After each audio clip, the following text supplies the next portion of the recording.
여러분 안녕하세요. 오늘은 꼭 여러분께 들려드리고 싶은 이야기가 있습니다. 얼마 전 오랜만에 만난 한 지인의 얼굴을 보고 저는 가슴이 철렁 내려앉는 기분이 들었습니다. 그분은 올해 78이 되셨고 몇 해 전 사모님을 먼저 떠나보내신 후 경기도 외곽의 단독주택에서 홀로 지내고 계셨습니다. 그분은 큰 전자회사에서 무려 38년을 한결같이 근무하신 분입니다. 국민연금과 퇴직연금을 합쳐 매달 220만 원 정도를 받고 계셨죠. 혼자 사시기에는 충분한 금액이었습니다. 사치는 하지 않으시되 검소하고 단단하게 그렇게 평온한 노년을 보내고 계실 줄로만 알았습니다. 그런데 오랜만에 마주한 그분의 표정에는 어딘가 지친 그늘이 드리워져 있었습니다. 예전에 그 온화하던 미소는 사라지고 어딘지 모르게 사람을 경계하는 듯한 눈빛으로 변해 있더군요. 사연을 듣고 저는 한동안 말을 잇지 못했습니다. 그분의 노후는 단 한마디 말 때문에 송두리째 흔들려 버렸던 것입니다. 그분은 제 눈을 가만히 바라보며 이렇게 말씀하셨습니다. 그때 정직하게 대답하지 말았어야 했어요. 그 한마디 때문에 내 인생이 통째로 바뀌어 버렸습니다. 그 말이 제 가슴에 깊이 박혔습니다. 그래서 저는 그분의 경험을 여러분께 꼭 전해드려야겠다고 마음먹었습니다. 도대체 무슨 일이 있었던 것인지 제가 조심스레 여쭙자 그분은 조용히 이야기를 시작하셨습니다. 동창회에서 연금이 얼마냐는 질문을 받고 그만 입을 열어버렸어요. 한 220만 원쯤 된다고 말이죠.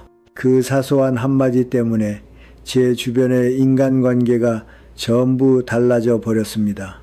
연금 액수를 남에게 알려주는 일, 여러분은 이것이 얼마나 위험한 일인지 한 번이라도 생각해 보신 적이 있으십니까? 가족이나 친구가 물으면 솔직하게 털어놓는 분들이 적지 않을 것입니다. 술자리에서는 분위기에 휩쓸려 그만 입에 올리는 경우도 있을 테고요. 하지만 그 무심코 내뱉은 한마디가 여러분의 노년을 크게 뒤흔들어 놓을 수도 있습니다. 그분은 말을 이으셨습니다. 연금 액수라는 건 말이죠. 그저 숫자가 아닙니다. 그 숫자를 알게 된 순간 사람이 변해요. 친구도 친척도 심지어 가족마저도 말입니다. 이 말을 들었을 때 저는 등골이 서늘해졌습니다. 그분과 똑같은 처지에 놓일 가능성은 우리 누구에게나 있는 것이 아닐까요?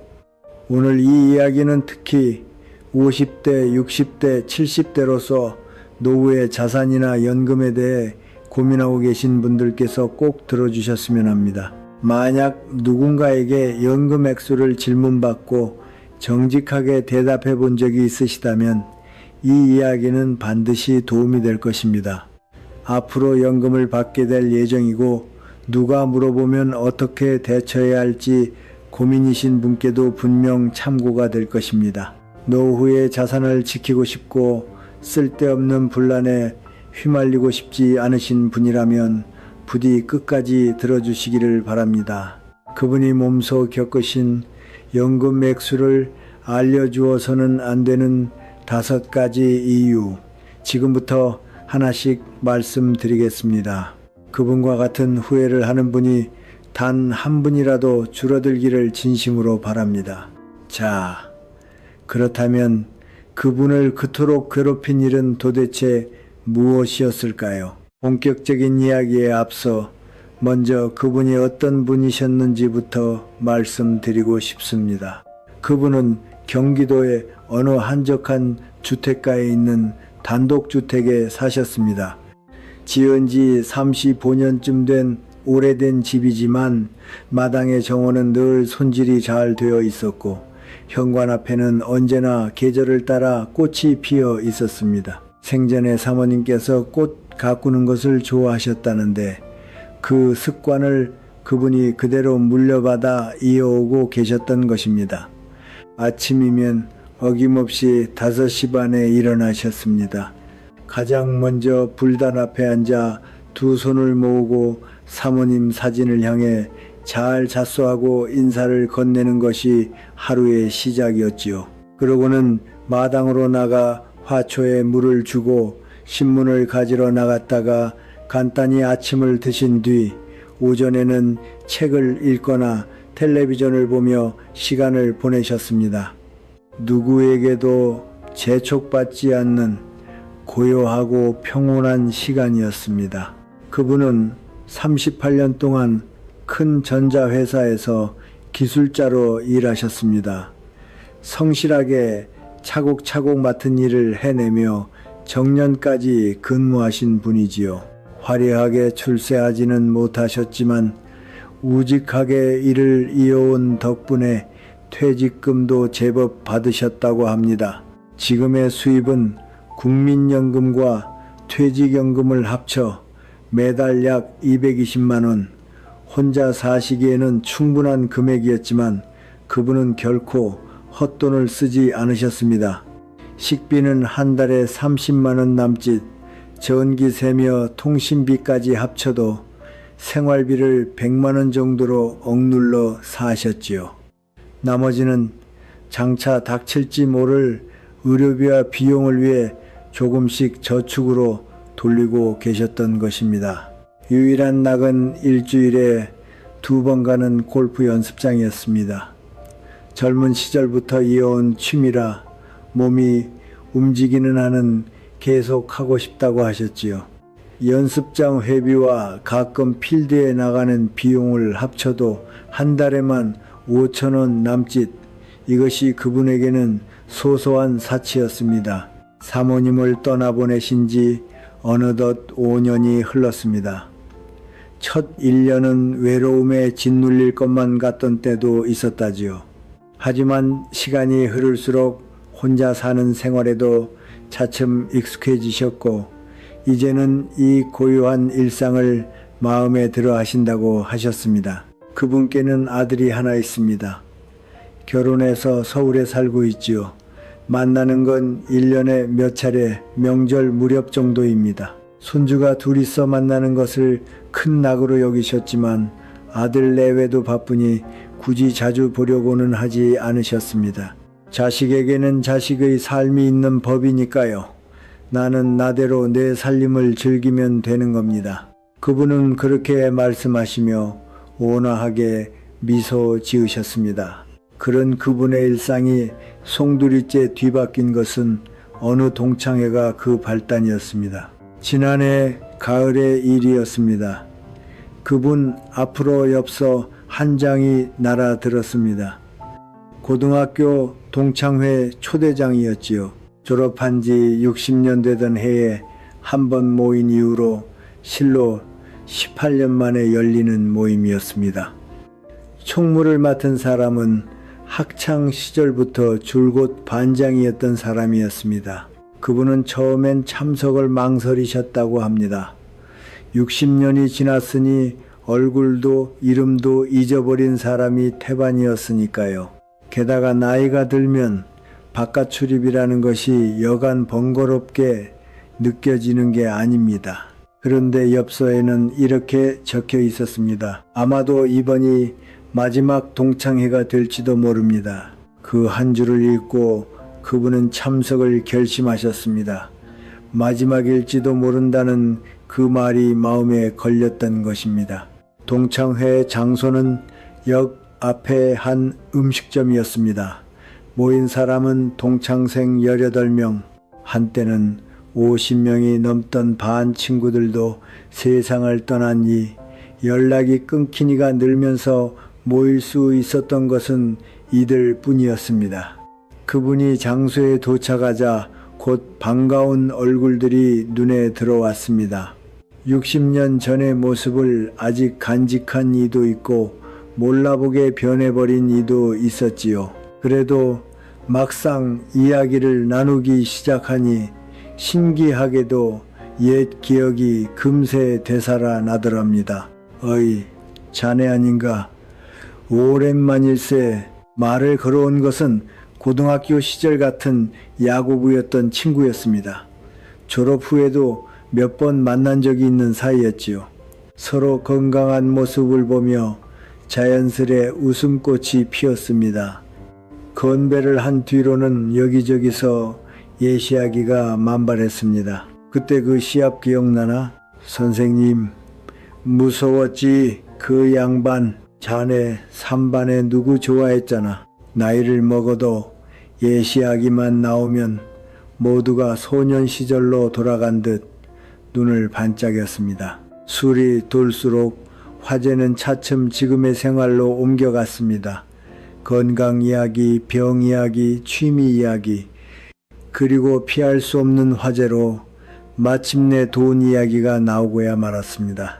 어이, 자네들 연금 얼마씩 받나? 처음 말을 꺼낸 것은 그 반장이었던 사람이었습니다. 술 기운이 올랐던 탓인지 큰 소리로 그렇게 물었지요. 그 순간 좌중의 분위기가 미묘하게 달라지는 것을 그분은 느끼셨다고 합니다. 그러나 술자리에 기세도 있어서 한 사람 또 한 사람 자신의 연금 액수를 입에 올리기 시작했습니다.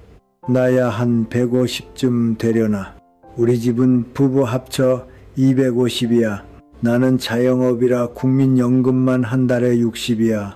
빠듯하지? 그분은 잠자코 듣고만 계셨습니다. 대답할 생각이 없으셨던 거지요. 그런데 반장이었던 그 사람이 그분 쪽을 돌아보며 말했습니다. 자네는 어떤가? 대기업에 다녔잖나. 꽤 받지 않나? 순간 모두의 시선이 그분에게로 쏠렸습니다. 그분은 잠시 망설이셨습니다. 하지만 다들 정직하게 대답하는 마당에 혼자만 입을 다물고 있는 것도 어색했지요. 그렇게 생각하고는 그만 입을 열어버리고 마셨습니다. 국민연금하고 퇴직연금 합쳐서 한 220쯤 되려나. 그 순간 좌중의 공기가 또 한 번 바뀌는 것을 그분은 느끼셨습니다. 220이라. 좋겠구먼. 역시 대기업은 다르네. 여기저기서 그런 소리가 들려왔습니다. 그분은 그때만 해도 깊이 생각하지 않으셨습니다. 술자리에서 무심코 나눈 이야기쯤은 금세 잊히는 화제련이 했던 것이지요. 하지만 이 한마디가 그분의 인생을 크게 바꾸어 놓으리라고는 그때는 상상조차 못하셨습니다. 동창회로부터 일주일쯤 지났을 무렵의 일입니다. 그분의 휴대전화가 울렸습니다. 화면에 뜬 것은 낯선 번호였지요. 여보세요. 나야, 나. 동창회에서 만난 그 야구부 친구 말일세. 전화를 건 사람은 동창회에서 다시 만났던 옛 야구부 친구였습니다. 그분은 반가운 목소리에 기분이 좋아지셨지요. 오, 자네였군. 그날은 즐거웠네. 그래, 정말 오랜만이었으니까 말이야. 그런데 말이지, 다음에 또 한번 보지 않겠나? 좀 상의하고 싶은 일이 있어서 말일세. 그분은 흔쾌히 응하셨습니다. 동창회에서 막 예정을 나눈 참이었으니까요. 가끔은 친구와 만나는 것도 좋겠다 싶으셨던 겁니다. 며칠 뒤 두 사람은 역 앞 찻집에서 만났습니다. 처음에는 예시하기가 만발했지요. 야구부 시절의 추억, 그 시절 좋아했던 여학생 이야기, 졸업 후의 인생살이, 즐거운 시간이 흘러갔습니다. 그런데 커피를 2잔째로 바꿀 무렵 그 친구의 분위기가 달라졌습니다. 목소리를 조금 낮추고 진지한 표정으로 이렇게 말을 꺼낸 것입니다. 실은 말이야, 자네한테 좋은 이야기가 하나 있네. 그분은 살짝 몸을 사리셨습니다. 좋은 이야기라는 말에 어쩐지 좋지 않은 예감이 들었다고 하시더군요. 그 친구는 말을 이었습니다. 내가 아는 사람 중에 자산운용 전문가가 있어. 연금만으로는 앞날이 불안하지 않나. 그 사람한테 상의하면 자산을 잘 불릴 수 있을지도 몰라. 그분의 예감은 적중했습니다. 그 친구가 투자 이야기를 꺼낸 것이지요. 요즘 은행에 넣어봤자 이자가 거의 붙지 않잖아. 그런데 이 방법이라면 연호 퍼센트는 거뜬해. 자네 220 받는다고 했지. 좀 굴려보지 않겠나. 그분은 정중히 거절하셨습니다. 미안하지만 나는 투자에는 관심이 없네. 연금만으로도 충분히 살아가고 있으니까. 하지만 그 친구는 물러서지 않았습니다. 아, 그러지 말고 딱 한 번만 이야기를 들어보게. 절대 손해는 안 보게 해줄 테니. 그분은 몇 번이나 거절하셨지만 친구는 끈질기게 매달렸습니다. 결국 그날은 생각해보겠네 하고 자리를 빠져나오셨다고 합니다. 돌아오는 길, 그분은 깊은 생각에 잠기셨습니다. 고등학교 시절부터의 오랜 벗이었으니까요. 설마 그가 자신을 속이려 든다고는 믿고 싶지 않으셨던 겁니다. 그러나 그 친구가 자네 220 받는다고 했지 하고 그 정보를 꺼내든 순간 그분은 깨달으셨습니다. 동창회에서 무심코 말한 연금 액수가 그의 머릿속에 고스란히 남아있었던 것이라고요. 그로부터 며칠 뒤 이번에는 또 다른 동창에게서 연락이 왔습니다. 동창회에서 잠깐 이야기를 나눈 사람이었지요. 오랜만에 만나 이야기나 하자는 권유였지만 그분은 어쩐지 마음이 내키지 않으셨습니다. 좋지 않은 예감이 들었던 겁니다. 그 예감은 옳았던 모양입니다. 그 사람은 그 후로도 몇 번 연락을 해왔지만 그분이 응하지 않는다는 걸 알자 거짓말처럼 연락이 뚝 끊겼다고 합니다. 결국 그 사람은 나한테 볼 일이 있었던 게 아니었어요. 내 연금에 볼 일이 있었던 거죠. 그분은 쓸쓸한 표정으로 그렇게 말씀하셨습니다. 그분의 경험은 결코 드문 일이 아닙니다. 사실 고령자를 노린 투자 사기와 금융사고는 해마다 늘고 있습니다. 경찰 통계에 따르면 사기 피해자의 약 8할이 65 이상의 고령자라고 합니다. 피해 규모는 한 해에 수천억 원에 이르지요. 그리고 이런 사기꾼들이 가장 먼저 알고 싶어하는 정보 가운데 하나가 바로 상대방의 수입과 자산 상태입니다. 연금 액수를 알린다는 것은 곧 자신의 경제력을 상대에게 일러주는 것과 같습니다. 매달 220만 원의 연금이 있다는 걸 알면 사기꾼은 이 사람에게서는 이만큼 뽑아낼 수 있겠다고 계산합니다. 저축이 얼마나 있는지, 살림에 얼마나 여유가 있는지 대략의 짐작이 서버리는 것이지요. 그분의 경우 그 야구부 친구 본인이 사기꾼은 아니었을지도 모릅니다. 하지만 그 친구의 등 뒤에는 투자 이야기를 들고 다가오는 전문가가 있었습니다. 그 인물이 정말 믿을 만한 사람인지 아닌지 그분으로서는 알 길이 없었지요. 실제로 고령자를 노리는 사기의 상당수는 지인이나 친구를 통해 다가옵니다. 생면부지의 사람보다 안면 있는 사람의 소개가 경계심을 누그러뜨리기 때문입니다. 사기꾼들은 바로 그 점을 잘 알고 있습니다. 좋은 이야기에는 함정이 있다. 예부터 전해 내려오는 말이지만 연금 생활에 들어서면 그만 잊어버리기 쉽습니다. 은행이자는 박하고 지금 조금이라도 자산을 불리고 싶은 그 마음은 이해가 갑니다. 하지만 연호 퍼센트가 확실하다는 투자 이야기는 거의 틀림없이 사기이거나 대단히 위험천만한 상품입니다. 그분은 그 친구의 이야기를 거절하셨습니다. 하지만 만약 그분이 그 이야기에 넘어갔더라면 어떻게 되었을까요? 최악의 경우 노후의 미천을 송두리째 잃었을지도 모릅니다.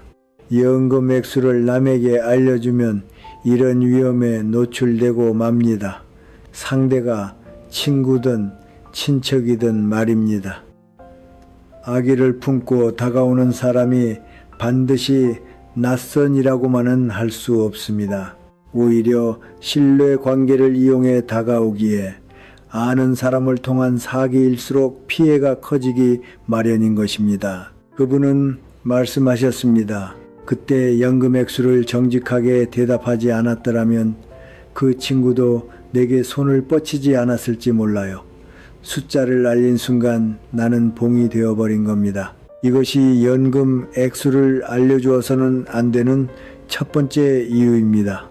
여러분의 연금 액수를 알고 싶어 하는 사람들 가운데는 여러분의 자산을 노리는 이가 섞여 있을지도 모릅니다. 부디 그 사실을 잊지 말아 주시기 바랍니다. 그분을 괴롭힌 것은 투자 이야기만이 아니었습니다.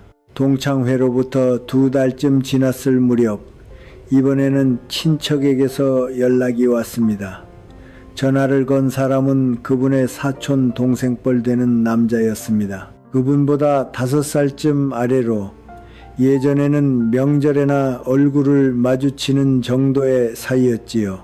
그러나 근 10년은 거의 연락도 없이 지내온 사이였습니다. 형님, 오랜만입니다. 그동안 잘 지내셨어요? 그 사촌 동생의 목소리는 묘하게 밝게 들렸습니다. 그분은 오랜만에 연락에 다소 놀라면서도 반가운 마음으로 응하셨지요. 한동안 근황을 주고받은 끝에 사촌 동생이 본론을 꺼냈습니다.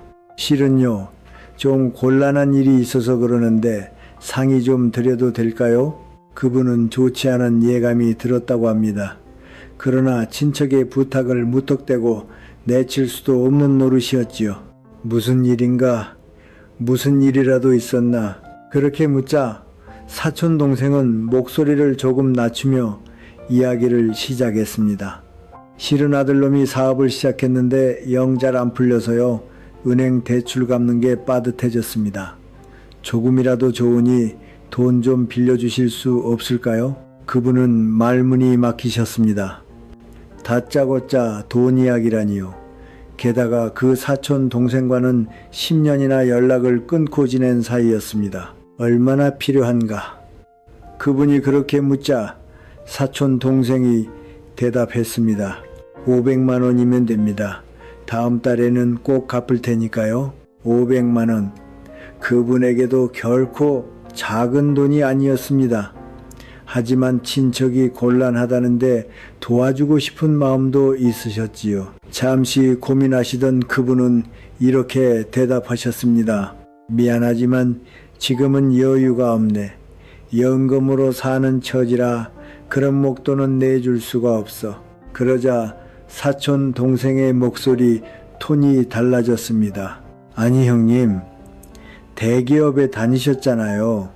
연금도 꽤 받으시는 거 아닙니까? 한 220쯤 받으신다고 들었는데. 그분은 그 말을 듣고 그 자리에서 얼어붙으셨습니다. 어째서 이 사람이 내 연금 액수를 알고 있단 말인가? 누구한테 들었나? 그걸. 그분이 그렇게 묻자 사촌 동생은 다소 당황한 기색으로 답했습니다. 아니, 친척 누군가가 그랬던 것 같은데 그게 중요합니까? 그분은 곧바로 알아차리셨습니다. 동창회에서 말한 연금 액수가 어디선가 새어나가 친척들 사이로 퍼져 있었던 것입니다. 그분은 단호하게 거절하셨습니다.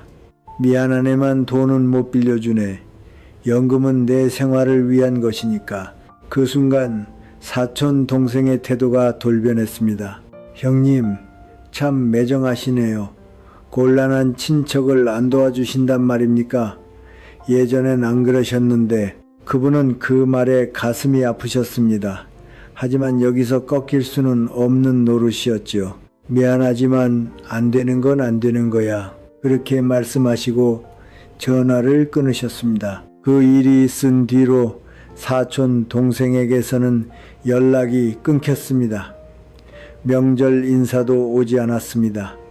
친척이 모이는 자리가 있어도 그 사람은 더는 나오지 않게 되었다고 합니다. 그분은 말씀하셨습니다. 돈이 끊어지면 정도 끊어진다더니 옛말 그런데 하나 없더군요. 돈을 안 빌려줬다는 이유 하나로 오랜 친척 사이가 무너져 버렸습니다. 그렇지만 만약 빌려줬더라도 그 돈은 끝내 돌아오지 않았겠지요. 이것이 연금 액수를 알려주어서는 안 되는 두 번째 이유입니다. 여러분의 연금 액수를 알게 된 사람은 여러분에게 여유가 있다고 단정 짓습니다. 그러고는 돈을 빌려달라며 손을 벌릴지도 모릅니다. 거절하면 관계가 무너지고 응하면 끝없는 요구가 이어집니다. 어느 쪽이든 좋은 결과로는 이어지지 않는 것입니다. 그분의 시련은 아직 끝나지 않았습니다. 이번에는 생각지도 못한 곳에서 문제가 터졌습니다. 그분이 일주일에 2번 다니던 골프 연습장에는 같은 시간대에 오는 단골들이 있었습니다. 모두 70대 남성으로 연습하는 틈틈이 세상 돌아가는 이야기나 나누는 정도의 사이였지요. 이름도 모르는 사람도 있었지만 그래도 얼굴을 익혀 인사를 주고받는 관계였습니다. 어느 날 그분이 여느 때처럼 연습을 하고 있는데 단골 한 사람이 말을 걸어왔습니다. 어이, 자네 연금을 220이나 받는다며? 그분은 깜짝 놀라 돌아보셨습니다. 아니, 그걸 어떻게 알고 있나? 그 남자는 능글맞게 웃으며 답했습니다. 아니, 그게 말이지, 며칠 전에 자네 동창이라는 사람하고 한잔했거든. 그랬더니 동창회 얘기가 나오면서 자네가 대기업에 다녔으니 연금을 많이 받아서 좋겠다고 그러더라고. 그분은 눈앞이 캄캄해지는 기분이었습니다. 동창회 총무를 맡았던 그 사람, 설마 그가 다른 자리에서까지 자신의 연금 액수를 떠벌리고 다닐 줄은 꿈에도 몰랐던 것입니다. 그때부터 골프 연습장의 분위기가 조금씩 달라져 갔습니다. 자네는 부자니까 3클럽 정도 사면 되잖아. 연금 220이면 매일 필드에 나가도 되겠구먼. 나야 120밖에 안 되는데 부럽네 그려.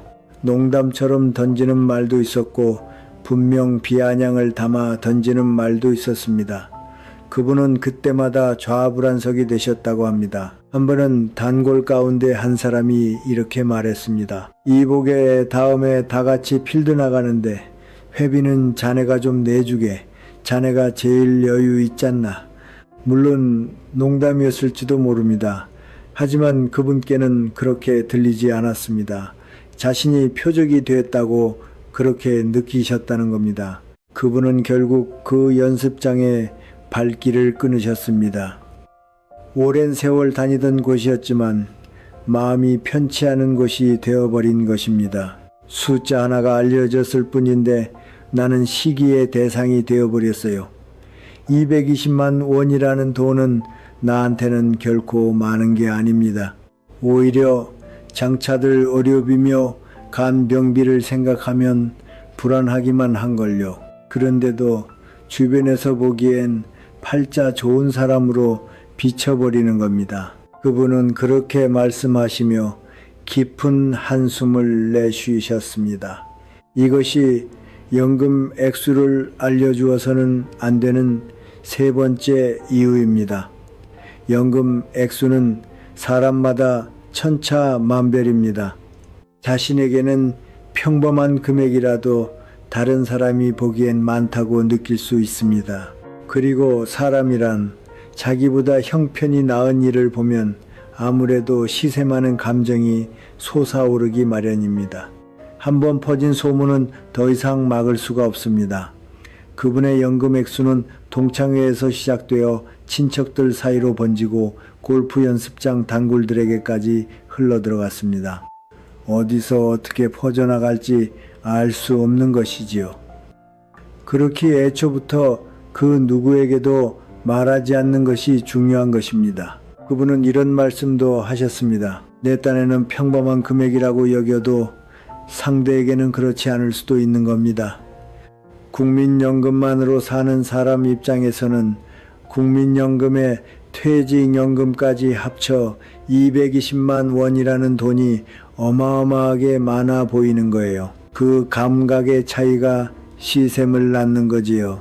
사람은 어쩔 수 없이 자신과 남을 견주어 보는 존재입니다. 자기보다 형편이 나은 일을 보면 부럽다는 마음이 듭니다. 그 마음이 깊어지면 시샘과 질투로 변해버리는 일도 있지요. 연금 액수라는 구체적인 숫자가 알려져 버리면 그 비교가 한층 더 직접적으로 변해버리는 것입니다. 그분께는 서울에 사는 아들이 있습니다. 아들은 40대 후반으로 회사원으로 일하고 있지요. 결혼해서 아이도 둘 있는 평범한 가정입니다. 그분과 아들의 사이는 결코 나쁘지 않았습니다. 1년에 몇 번 만나는 정도였지만 명절에는 손주를 데리고 얼굴을 보여주곤 했지요. 그분에게 손주를 만나는 것은 그 무엇보다 큰 낙이었습니다. 그런데 어느 때부터인가 아들의 모습이 조금 달라졌습니다. 발단은 아들에게서 걸려온 한 통의 전화였습니다. 아버지, 잠깐 드릴 말씀이 있는데 다음에 한번 뵐 수 있을까요? 아들의 목소리는 평소보다 긴장한 듯 들렸습니다. 며칠 뒤 아들이 혼자서 그분의 집을 찾아왔습니다. 손주는 데려오지 않았습니다. 그분은 무슨 심각한 이야기라도 있는 건가 싶어 조금 걱정이 되셨지요. 거실에서 차를 마시며 한동안 근황을 나눈 끝에 아들이 말을 꺼냈습니다. 아버지, 슬슬 상속 문제도 좀 생각해 두시는 게 좋지 않을까 해서요. 그분은 그 말에 적잖이 놀라셨습니다. 그분은 아직 78이셨습니다. 물론 젊다고는 할 수 없지만 아직 정정하셨지요. 그런데 아들에게서 상속 이야기를 듣게 될 줄은 생각지도 못하셨던 겁니다. 상속이라니, 나는 아직 죽을 생각 없다. 그분이 그렇게 말씀하시자 아들은 황급히 변명을 했습니다. 아니, 그런 뜻이 아니라 그냥 혹시 모를 때를 대비해서 미리 정리해 두시면 좋을 것 같아서요. 아들은 말을 이었습니다. 아버지, 연금 한 달에 220쯤 받으시잖아요. 저축도 제법 있으신 거 아니에요? 지금 미리 어떻게 할지 정해 두시는 게 좋을 것 같은데. 그분은 그 말을 듣고 가슴이 철렁 내려앉으셨습니다. 아들이 자신의 연금 액수를 알고 있다. 그것을 바탕으로 저축도 있을 것이라 짐작하고 있다. 누구한테 들었느냐? 연금 액수를. 그분이 그렇게 묻자 아들은 슬쩍 시선을 피하며 답했습니다. 아니, 친척 누군가가 그러던데요. 그게 중요하겠어요? 그분은 깊은 한숨을 내쉬셨습니다. 동창회에서 말한 연금 액수가 친척을 거쳐 아들에게까지 전해졌던 것입니다. 나는 아직 멀쩡히 살아있다. 그런데 벌써 상속 타령이냐? 그분이 그렇게 말씀하시자 아들은 황급히 부인했습니다. 아니에요, 아버지. 그냥 걱정돼서 그러는 거예요. 하지만 그분은 알 수 있으셨습니다. 아들이 바라보고 있는 것은 나라는 사람이 아니라 내가 가진 자산이라는 것을 말이지요. 그 일이 있은 뒤로 그분과 아들의 사이는 어딘가 서먹서먹해졌습니다. 예전에는 자연스레 나누던 이야기도 이제는 왠지 조심스러워졌지요. 아들이 찾아와도 또 상속 이야기를 꺼내는 건 아닐까 하고 몸이 움츠러드는 것입니다. 그분은 말씀하셨습니다. 아들이 나쁜 건 아닙니다. 정말로 걱정해 주는 거겠지요. 하지만 연금 액수가 알려진 그 순간부터 우리 사이가 변해버렸어요. 아들이 나를 볼 때 어딘가에서 이 사람한테는 재산이 얼마나 있을까 하고 셈하는 것만 같은 기분이 드는 겁니다. 이것이 연금 액수를 알려주어서는 안 되는 네 번째 이유입니다. 가족이라 해도 돈 이야기는 관계를 변질시키는 일이 있습니다. 특히 상속이 얽히면 순수한 부모-자식 관계가 아니라 이해관계가 생겨나 버리는 것입니다. 그분의 경험에서 가장 깊고 무거웠던 것은 어쩌면 이 마지막 대목일지도 모르겠습니다. 동창회 이후 그분의 주변에는 온갖 사람이 다가왔습니다. 투자 이야기를 들고 오는 친구, 돈을 빌려달라는 친척, 시샘 어린 눈초리를 보내는 지인, 상속을 신경 쓰는 아들, 그때마다 그분은 거절하고 거리를 두며 견뎌오셨습니다. 그러나 그 과정에서 그분의 마음속에는 커다란 변화가 일어나고 있었던 것입니다. 220만 원의 연금이 있다는 정보가 퍼지면서 주변에서는 그분을 여유 있는 사람으로 보게 되었습니다.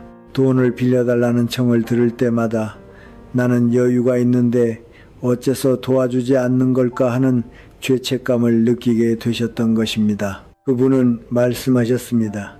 매달 220만 원의 연금이 있어도 내 살림은 결코 넉넉하지 않습니다. 생활비, 전기세, 의료비, 보험료, 게다가 앞으로 들 간병비까지 헤아려 두어야 하니까요. 혼자 사는 노인이 갑자기 몸져 누워 요양시설에 들어가게 되면 한 달에 200만 원 넘게 드는 일도 있어요. 그분은 앞날에 대비해 매달 조금씩 저축을 하고 계셨습니다. 화려한 생활은커녕 골프 연습장에 다니는 정도의 사치밖에 누리지 않으셨지요. 그런데도 앞일을 생각하면 결코 안심할 수 있는 처지가 아니었던 것입니다. 하지만 주변에서 여유 있다고 여기는 탓에 그분은 자신의 장래 설계에 자신감을 잃어버리고 마셨습니다. 혹시 나는 정말로 여유가 있는데 그저 인색하기만 한 건 아닐까? 곤란한 사람을 돕지 않는 것은 사람으로서 잘못된 게 아닐까? 그런 생각이 그분의 머릿속에서 빙글빙글 맴돌기 시작한 것입니다. 한 번은 그 사촌 동생에게 돈을 빌려주지 않은 일을 두고 깊이 후회하는 순간도 있으셨습니다. 500만 원쯤 내어줄 걸 그랬나. 잠을 이루지 못하는 밤도 있으셨다고 합니다. 그러나 냉정히 따져보면 그것은 잘못된 생각입니다. 연금 생활자에게 500만 원은 결코 작은 돈이 아닙니다. 게다가 돌려받을 보장도 없었지요. 거절한 것은 옳은 판단이었던 겁니다. 그래도 주변에서 저 사람은 220씩이나 받으면서 하고 여기는 것이 그분의 마음을 무겁게 짓눌렀습니다. 누군가에게 기대를 받고 있다는 감각은 생각보다 훨씬 괴로운 것입니다. 돈을 가졌다고 여겨지는 탓에 갖가지 기대를 떠안게 됩니다. 그 기대에 부응하지 못하면 매정한 사람으로 낙인 찍히고 마는 것이지요. 그분은 말씀하셨습니다. 연금 액수를 말해버린 탓에 나는 주변의 기대와 내 현실 사이에서 줄곧 이러지도 저러지도 못하고 있는 겁니다. 이게 어쩌면 가장 괴로운 일인지도 몰라요. 이것이 연금 액수를 알려주어서는 안 되는 5번째 이유입니다. 여러분의 연금 액수를 알게 된 사람은 여러분에게 기대를 품습니다. 그 기대에 부응하지 못하면 여러분은 죄책감을 느끼게 됩니다. 그리고 자신의 인생을 스스로 결정할 자유가 조금씩 빼앗겨 가는 것입니다. 갖가지 일을 겪으신 끝에 그분은 마침내 하나의 결론에 다다르셨습니다. 연금 액수는 절대로 그 누구에게도 말해서는 안 된다. 이것은 단순한 교훈이 아닙니다. 그분이 몸소 깨우치신 노후를 지키기 위한 철칙인 것입니다. 그분은 자신의 경험에서 5가지 철칙을 정리하셨습니다. 첫째, 연금 액수는 절대로 공개하지 않는다. 아무리 가까운 사이라도 설령 가족이라 해도 구체적인 금액은 말하지 않는다. 술자리에서 묻거든 슬쩍 얼버무린다. 이것이 모든 분란을 막는 첫걸음입니다. 둘째, 통장과 도장, 비밀번호는 따로따로 관리한다. 이것들을 한 곳에 모아두면 만일의 경우 전부를 잃을 위험이 있습니다. 그분은 통장은 불단 서랍에, 도장은 다른 곳에, 비밀번호는 오로지 머릿속에만 간직하고 계신다고 합니다. 셋째, 돈이 없다고 말할 수 있는 강단을 지닌다. 실제로 돈이 있느냐 없느냐는 상관이 없습니다. 누군가가 돈을 요구할 때 미안하지만 여유가 없네 하고 말할 수 있는 용기가 필요합니다. 이것은 매정한 일이 아닙니다. 자신의 노후를 지키기 위해 꼭 필요한 강단인 것입니다. 넷째, 좋은 이야기에는 반드시 함정이 있다고 마음에 새긴다. 연호 % 확실, 절대 손해 안 본다. 그런 말을 듣거든 우선 의심부터 하고 든다. 아무리 믿을 만한 사람의 소개라 해도 투자 이야기에는 신중해진다. 이것이 사기 피해를 막는 열쇠가 됩니다. 다섯째, 곤란할 때는 전문가에게 상의한다. 돈 문제로 고민될 때는 가족이나 친구가 아니라 변호사나 재무설계사 같은 전문가에게 상의한다. 감정적인 얽힘이 없으니 객관적인 조언을 얻을 수 있습니다. 그분은 말씀하셨습니다.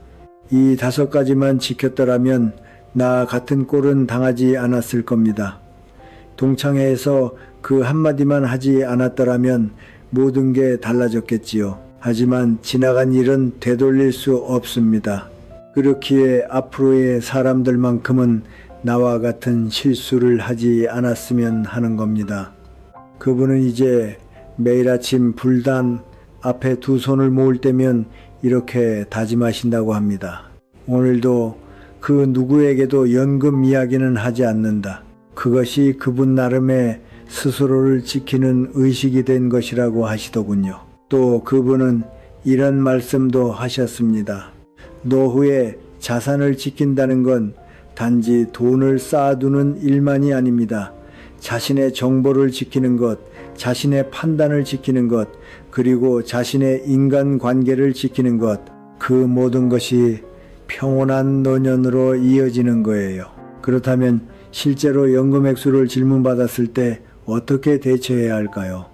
그분은 자신의 경험에서 몇 가지 대처법을 생각해 두셨다고 합니다. 우선 가장 간단한 것은 글쎄 잘 모르겠네 라고 대답하는 것입니다. 연금 얼마나 받으세요 하고 물으면 아유 잘 몰라요. 통장을 안 봐서요 하고 답하는 것이지요. 실제로 통장을 안 받든 받든 그렇게 말해버리면 그만입니다. 다음으로 두루뭉술하게 답하는 방법이 있습니다. 뭐 별거 없어요. 그냥 보통이죠. 빠듯하게 사는 걸요. 구체적인 숫자는 말하지 않고 흐릿한 대답으로 넘기는 것입니다. 상대가 집요하게 캐묻더라도 아유 정확히는 나도 잘 몰라요 하고 거듭답하면 됩니다. 또 하나는 화제를 돌리는 것입니다. 연금 얘기보다 요즘 어떻게 지내세요? 그러고 보니 손주는 잘 크나요? 상대의 질문에 곧이곧대로 답하지 않고 다른 화제로 슬쩍 옮겨가는 것이지요. 이것도 유효한 방법입니다. 그리고 도무지 집요하게 물고 늘어질 때는 분명하게 거절하는 것도 필요합니다. 미안하지만 돈 이야기는 별로 하고 싶지 않네요. 연금 액수는 좀 말하기가 그래요. 상대가 기분이 상할지도 모릅니다. 하지만 자신을 지키기 위해서는 꼭 필요한 일입니다. 그분은 말씀하셨습니다. 처음엔 거절하기가 어려울지도 모릅니다. 하지만 한 번 거절하면 상대도 2번 다시 묻지 않아요. 그 한순간의 어색함을 참느냐 아니면 두고두고 이어질 분란을 끌어안느냐 어느 쪽이 나은지는 뻔하지 않겠습니까? 그분의 이야기를 듣고 저는 생각했습니다. 앞으로 연금을 받게 될 세대의 분들께 지금부터 미리 전해드리고 싶은 것이 있지 않을까 하고 말이지요. 먼저 연금 수급이 시작되기 전부터 연금 액수는 말하지 않는다고 정해두는 것입니다. 수급이 시작된 다음에 생각하면 이미 늦습니다. 지금부터 마음속에 스스로 규칙을 정해두는 것이지요. 그러면 막상 질문을 받았을 때도 망설임 없이 대처할 수 있습니다. 다음으로 배우자와의 정보 공유에 대해 생각해 두는 것입니다.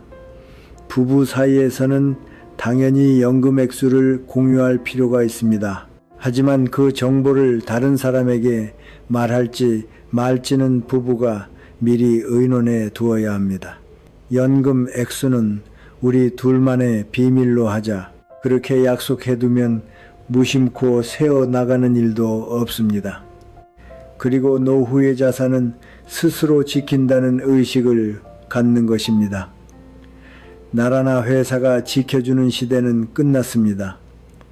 연금 제도도 앞으로 어떻게 될지 알 수 없습니다. 자신의 자산은 자신이 지킬 수밖에 없는 것이지요. 그러기 위해서는 부주의하게 정보를 흘리지 않는 것이 중요합니다. 그분은 말씀하셨습니다. 젊은 시절에는 돈 이야기를 터놓고 해도 별 탈이 없었습니다. 하지만 연금 생활에 들어서면 이야기가 다릅니다. 한정된 수입 안에서 살아가야 하니까요. 그 정보를 남에게 알리는 것의 위험을 지금부터 미리 의식해 두셨으면 하는 겁니다. 그분의 이야기를 여기까지 전해드렸습니다. 동창회에서의 무심한 한마디에서 비롯된 갖가지 분란, 투자 이야기를 들고 오는 친구, 돈을 빌려달라는 친척, 시세말인 눈초리를 보내는 지인, 상속을 신경 쓰기 시작한 아들, 단 하나의 숫자를 입에 올렸을 뿐인데 그분의 인간관계는 크게 변해버렸습니다. 하지만 그분은 지금 조금씩 평온을 되찾아 가고 계십니다. 동창들과는 거리를 두셨고 골프 연습장은 다른 곳으로 옮기셨습니다. 친척과의 왕래도 꼭 필요한 정도로만 줄이셨지요.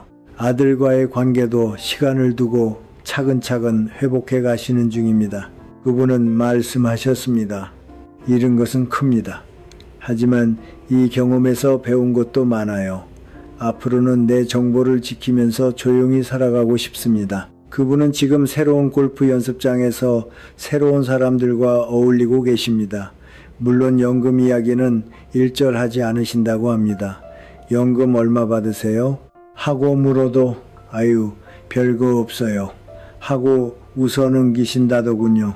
신기하게도 연금 이야기를 하지 않아도 사람 사이는 잘 만듭니다. 오히려 돈 이야기를 빼고 나니 더 순수한 친구 관계가 맺어지는 것 같은 기분이 들어요. 그분은 그렇게 말씀하시며 온화하게 미소 지으셨습니다. 아들과의 관계도 조금씩 나아지고 있다고 합니다. 그분은 아들에게 이렇게 전하셨다지요. 상속 문제는 내가 정정한 동안에는 생각하지 않아도 된다. 지금은 서로 자기 삶을 소중히 하자꾸나. 아들도 그 말을 받아들여 주었다고 합니다. 제가 이 이야기를 전해드리고 싶었던 까닭은 그분과 같은 후회를 하는 사람을 단 한 명이라도 줄이고 싶었기 때문입니다. 연금 액수를 질문받더라도 정직하게 대답할 필요는 없습니다. 오히려 대답하지 않는 편이 낫습니다. 그것은 결코 거짓말을 하는 것이 아닙니다. 자신을 지키기 위한 현명한 선택인 것입니다. 노후의 자산은 한 번 잃으면 되찾기가 어렵습니다. 그렇기에 신중하게 소중히 지켜나가야 하는 것입니다. 그분의 경험이 여러분의 노후를 지키는데 작은 보탬이 된다면 그보다 더 기쁜 일은 없겠습니다. 마지막으로 그분께서 전하신 한마디를 들려드리며 마치겠습니다. 연금은 목숨줄입니다. 그 목숨줄을 남의 손에 쥐어주어서는 안 됩니다. 내 인생은 내가 지킨다. 그 사실을 부디 잊지 말아 주십시오. 오늘도 끝까지 들어주셔서 진심으로 감사드립니다. 이 이야기가 조금이라도 도움이 되셨다고 느끼셨다면 부디 좋아요 버튼을 눌러주시면 큰 힘이 됩니다. 아직 구독을 하지 않으신 분은 이 기회에 꼭 구독 부탁드립니다. 알림을 켜두시면 새로운 영상이 올라올 때마다 곧바로 소식을 받아보실 수 있습니다.